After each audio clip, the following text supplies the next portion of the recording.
Have you ever asked someone a completely harmless question only for them to instantly snap at you? Don't scroll away because you've probably experienced this nightmare before, but you've never recognized it as a pattern. By the end of this video, the way you see certain people in your life will completely change. We've all had those bizarre conversations that leave us feeling dizzy and confused. Nothing obviously bad was said, yet you walk away thinking, why do I feel guilty when I didn't even do anything wrong? Eventually, you start walking on eggshells. You soften your tone, over-explain yourself, and even rewrite your own memories just to keep the peace. Without realizing it, you are shrinking. But today, we break the cycle.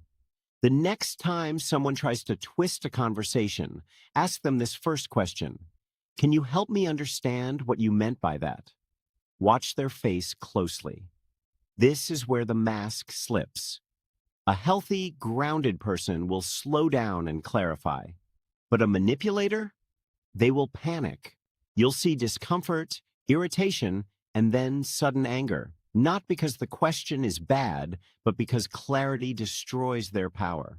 They will claim you're overthinking, accuse you of twisting their words, or attack your reaction instead of answering. The conversation is no longer about the truth. It's about forcing you to drop it.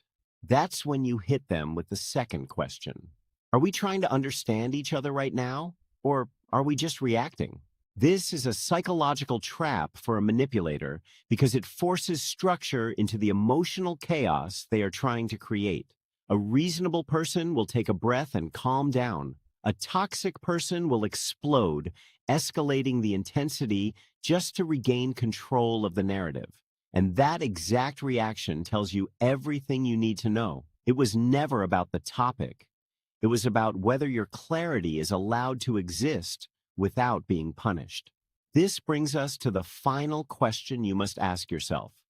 When I stay calm and ask for simple clarity, do they move closer to understanding me, or do they try harder to control me? Once you see this difference, the game is over. You stop chasing explanations that will never come. You stop over-explaining. You start trusting your eyes more than their lies. The pattern breaks, not in them, but in you. Comment below if you've seen this pattern, and hit subscribe to protect your peace.